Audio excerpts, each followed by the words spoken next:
Olá, sétimo ano! Hoje nós vamos fazer um estudo sobre o renascimento cultural. A gente já começou essa aula nas nossas lives e também nas nossas aulas presenciais. Então, essa aula é exclusiva para você fazer uma revisão, fazer anotações e se concentrar aqui nesse assunto maravilhoso que é o renascimento. Então, vamos lá, prepare o seu caderno, as suas canetinhas coloridas, o ambiente aí para você ficar tranquilo e você estudar esse conteúdo. Bom, o Renascimento foi um período na história mundial na qual passou por inúmeras transformações. Afinal, nós estamos transitando do período medieval para o período conhecido como a Idade Moderna. Por esse motivo, essa transição vai gerar uma série de mudanças no pensamento, nas artes, nas formas de cultuar, nas formas de vestir, nas formas de falar do ser humano daquela época. Uma das características mais importantes é com relação ao pensamento. Essas pessoas passam a ser chamadas de humanistas. Um pensador humanista é aquele indivíduo que está menos preso aos dogmas da igreja. É um indivíduo extremamente curioso e que quer comprovar a verdade. Diferente do homem medieval, que confiava na igreja e no que ela falava. O homem humanista, ele está baseado na razão, na experimentação. Ele vai querer comprovar a verdade. Por isso eu coloquei aí no slide que o homem humanista, ele é um curioso, ele é um investigador. Além disso, o homem humanista ele é totalmente baseado na visão antropocêntrica, aquela que afirma que o homem é o centro do pensamento, é o centro das atitudes, o homem é responsável pela sua vida.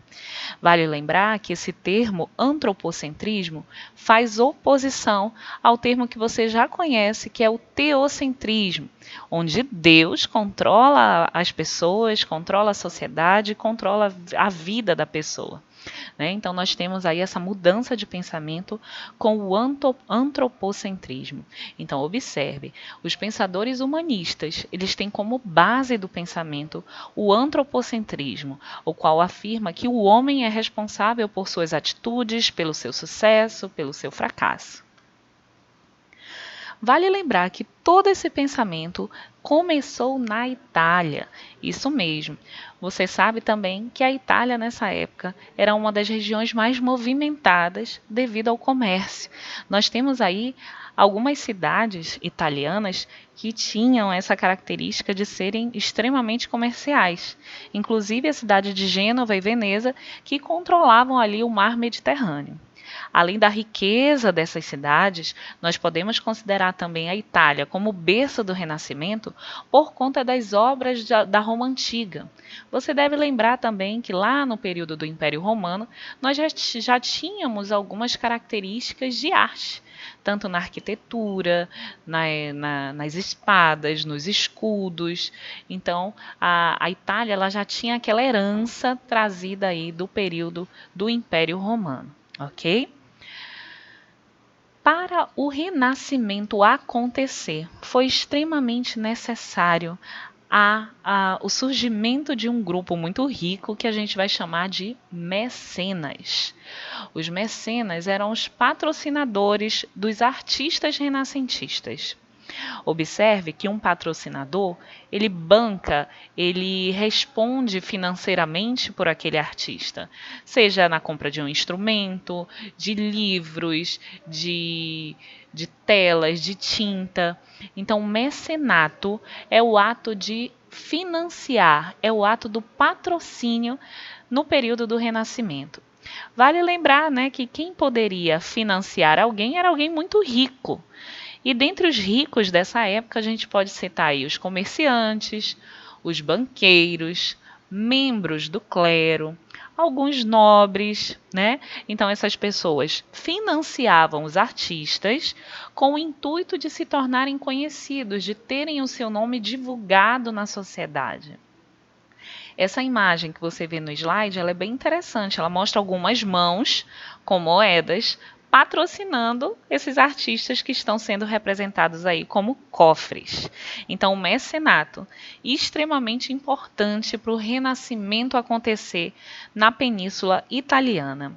Essa imagem aqui, ela é para te fazer lembrar da família Médici, uma das famílias mais ricas da Florença. Era uma família de comerciantes que patrocinou grande parte dos artistas aí que a gente conhece, dos artistas mais famosos desse período. Aqui a gente consegue observar as diferenças do tipo de arte medieval para a arte renascentista.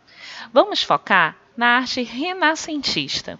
Observe que você consegue ver, primeiramente, um grande realismo nessa obra. Você consegue ver feições humanas, você consegue ver detalhamentos do corpo humano. Além disso, na imagem renascentista, você também percebe uma das técnicas mais famosas desse período, que é a técnica da perspectiva, na qual você consegue observar lá atrás da obra o que está acontecendo, um aspecto tridimensional.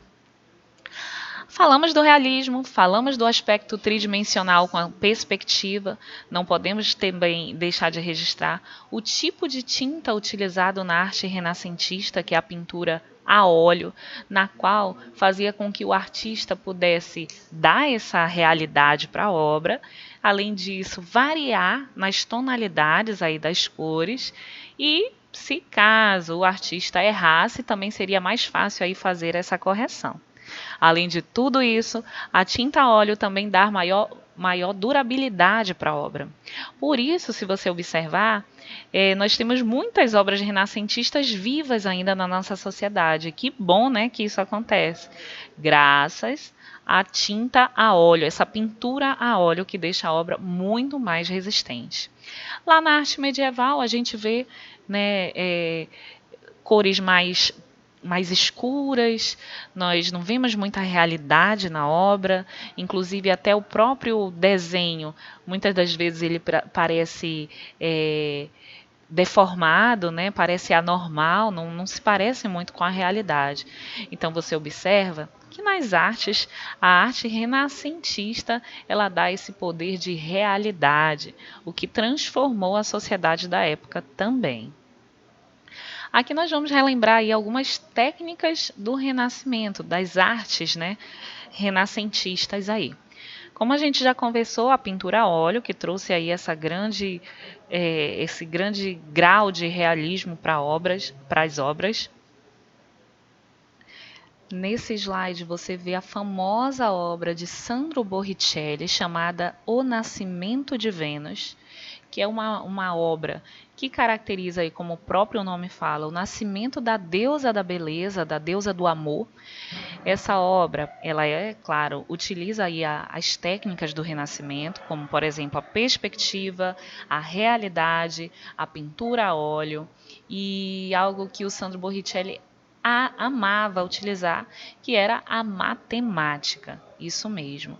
Como nós conversamos nas aulas presenciais, a deusa da beleza, Vênus, representada na obra de Sandro Botticelli, é simetricamente perfeita, é matematicamente perfeita.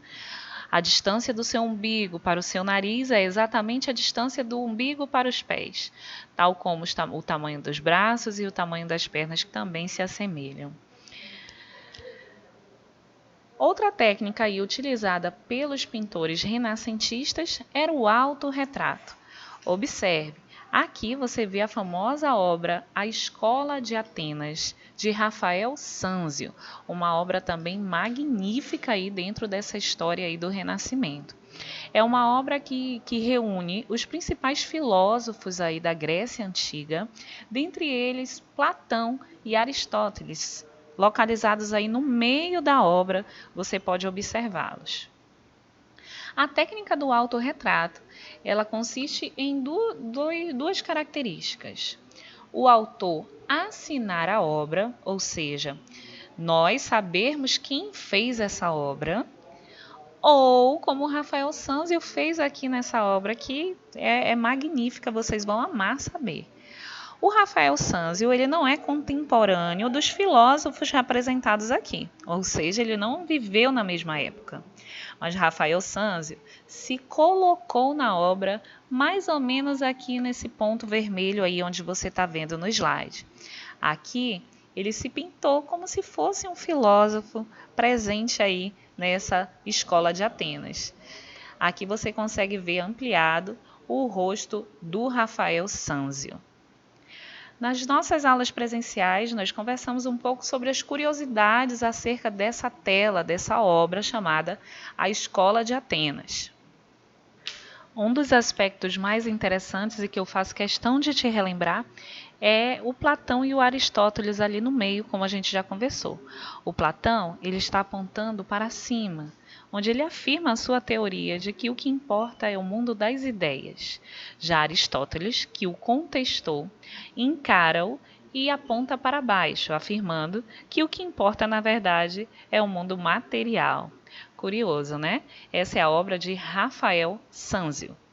A outra técnica aí que nós já conversamos é a técnica da perspectiva, que você já sabe, engloba aí uma aparência tridimensional aos objetos. Então aí nós temos as três principais características desse período do Renascimento.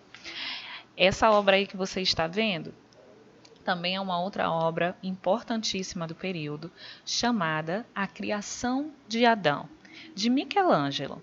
Essa obra, ela representa Deus fazendo o homem, criando o homem à sua imagem e semelhança. Olha, gente, uma outra característica do Renascimento, você deve ter percebido, é também o naturalismo. Muitas das obras são representadas nuas. Isso é arte, né? Diferente de outros aspectos aí relacionados ao nudismo. O Renascimento ele tem como base o antropocentrismo, que é a valorização do homem, do corpo humano também. Então, muitas das obras você vai ver que ela é representada dessa maneira, né? Representando aí o nudismo. Alguns artistas italianos aí mais famosos, nós temos, é claro, o dono do Renascimento, o maior artista da história do mundo aí conhecido, que é o Leonardo da Vinci. Você certamente já ouviu falar dele e da sua obra aí grandiosa, que é a Mona Lisa. Mas vem conhecer um pouquinho mais dele, porque o Leonardo da Vinci é muito mais que a Mona Lisa. Como eu disse, o Leonardo da Vinci é um dos artistas mais completos da história do mundo. Além de artista plástico, ele também foi escultor, desenhista, astrônomo, arquiteto, médico, engenheiro, né, e diversos outros ofícios aí como escritor, músico, dentre outros. Então, tudo que tu pensares de arte, pode contar que o Leonardo da Vinci tem algum estudo sobre. O Leonardo da Vinci era um homem muito curioso. Ele fez diversos estudos envolvendo o corpo humano. Para isso, ele precisou, é até uma coisa curiosa, você vai gostar de saber, ele precisou roubar muitos cadáveres para fazer o estudo anatômico dos corpos humanos. Uma das curiosidades que coçava a cabeça do Leonardo da Vinci era com relação ao ser humano, como ele é criado dentro da barriga de uma mulher. Para nós, hoje, isso é muito simples, né? A gente tem já conhecimento disso. Mas na época do Renascimento, tudo era uma curiosidade. Lembra do pensamento humanista? Leonardo da Vinci era um deles, né? Ele era curioso, ele queria saber como era a formação de um ser humano dentro do outro. Ele quis saber como era o voo dos pássaros, porque o pássaro voa e um outro tipo de animal não. Então, observe que Leonardo da Vinci ele fez estudos destinados a vários aspectos aí, tanto humanos, quanto animais, quanto de plantas, né? Essa aqui também é uma curiosidade interessante. As anotações de Leonardo da Vinci, muitas delas ainda existem hoje, que é maravilhoso para a história, né? Eram feitas de trás para frente. As pessoas só conseguem ler o que Leonardo da Vinci escrevia se colocadas na frente de um espelho. Era uma característica dele para tentar esconder os seus estudos. Interessante, né? Bom, aí vem a famosa obra de Leonardo da Vinci aí que todo mundo conhece, que é chamada aí de Mona Lisa ou La Gioconda.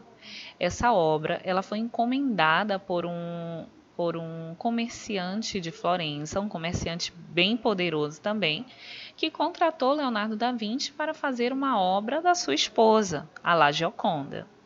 Essa obra ela durou em média 3 anos para ser produzida e você pode se perguntar, ué, professora, por que ela é a mais famosa? Por que tem tanta fama em cima dessa obra? A fama é por conta de uma técnica que foi aprimorada aí por Leonardo da Vinci. Essa técnica se chama esfumato. Se você observar bem essa imagem, ela é totalmente esfumaçada. É essa técnica que trouxe a fama para essa obra, a perfeição dessa obra. Alguns historiadores também consideram o rosto dessa mulher um rosto muito encantador, um sorriso envolvente, um olhar que te acompanha por onde quer que você observe essa obra. Então isso fez com que essa obra se tornasse um escândalo de perfeição no período renascentista até os nossos dias. Vale lembrar, gente, curiosidade, que essa obra, como alguns devem saber, ela se encontra no Museu do Louvre e o interessante é que essa obra ela possui um vidro sobre ela blindado contra tiro, contra pedra, contra qualquer tipo de acidente ou de ataque que essa obra possa trazer.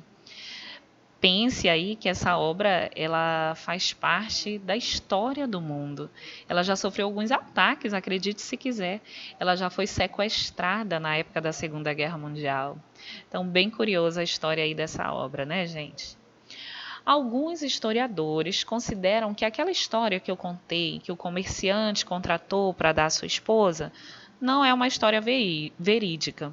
Alguns estudiosos acreditam que Leonardo da Vinci fez o autorretrato dele na Mona Lisa, como se ele fosse ali uma mulher, se ele fosse uma mulher. Lembrando que essa história aí é uma das teorias sobre essa obra, mas a mais válida, a teoria mais válida é a teoria relacionada a esse contrato desse comerciante. Outra obra de Leonardo da Vinci digna de muitos estudos é a obra A Última Ceia. Ela retrata Jesus Cristo com os seus apóstolos ali no momento bíblico da Santa Ceia. Vale lembrar que essa obra também é cheia de mistérios e curiosidades. Leonardo da Vinci também fez a técnica do autorretrato se colocando na obra. Observe aí da direita para a esquerda, o segundo homem é o Leonardo da Vinci. Além disso, a gente tem curiosidades como, por exemplo, um saleiro caído sobre a mesa em frente de Judas. Isso porque era uma superstição da época, que quando o saleiro cai sobre a mesa, significa que algo de muito ruim vai acontecer, algo de muito falso, alguém vai te trair. Então, Leonardo da Vinci também fez questão de pôr essa superstição sobre a sua obra, A Última Ceia. Nós temos também aqui a Virgem dos Rochedos, também obra de Leonardo da Vinci, que representa Jesus Cristo e o seu primo João Batista no momento do batismo dele. Outra obra aqui de grande nome de Leonardo da Vinci é a obra que representa o antropocentrismo, é a obra chamada O Homem Vitruviano. Observe, é um desenho que representa o corpo de um homem, um homem como a gente viu lá no Nascimento de Vênus, perfeitamente, matematicamente simétrico. O homem vitruviano representa a perfeição do ser humano. O outro artista italiano aí também que eu amo conversar sobre ele é Michelangelo Buonarroti. A história dele é incrível, gente. Ele ficou órfão muito criança. Seus irmãos o perseguiam muito por ele gostar de arte. Ele teve uma briga feia com um colega de escola porque o colega criticou o trabalho dele. E por esse motivo, esse colega deu um soco no nariz dele, que deixou o nariz dele deformado por toda a sua vida. Michelangelo Buonarroti tem como característica, aí os estudiosos que passam a vida estudando a vida desse grande artista, dizem que ele era muito melancólico, muito sozinho, ele não casou, ele não teve filhos, ele não tinha amigas. Era uma pessoa totalmente sozinha e ele gostava de ficar só. Né? Dedicou grande parte da sua vida para fazer obras destinadas à igreja.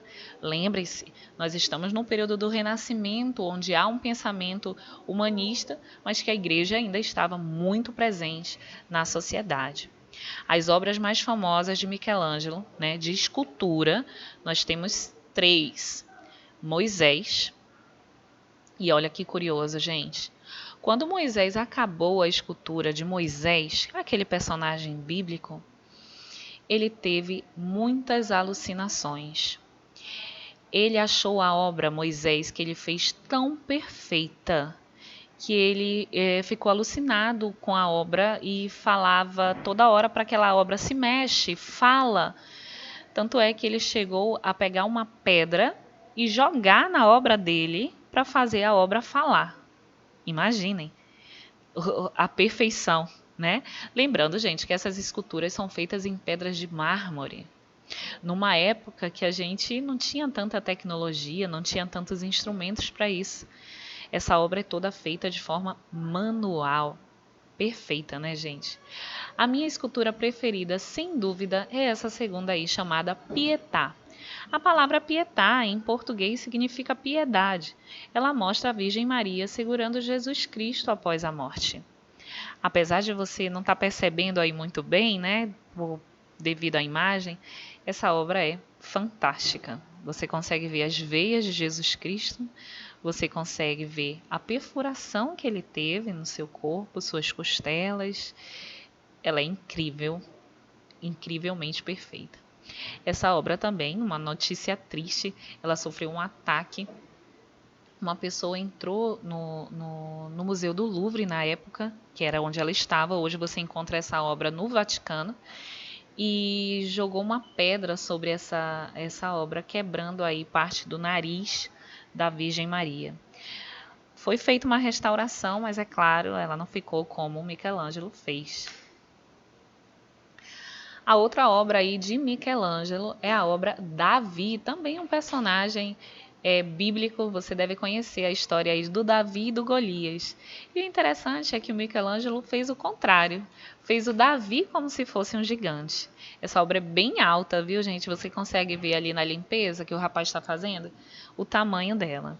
E o grau de perfeição dessa obra também é incrível. Você observa aí no detalhamento das mãos de Davi.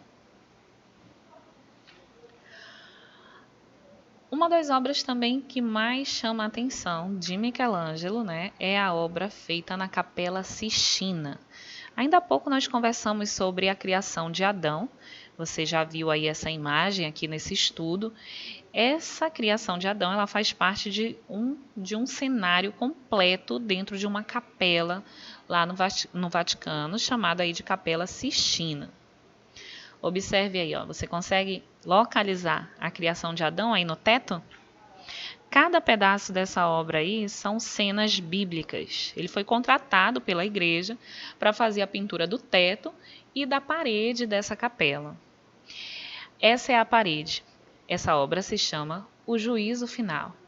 É uma das obras também que tem uma série de curiosidades que eu amo conhecer sobre a obra. Você também vai gostar muito, mas infelizmente neste momento nós não temos tempo hábil para conversar sobre cada detalhe. Eu vou falar somente um deles para te deixar bem curioso. Observe nessa obra que tem um homem segurando uma pele.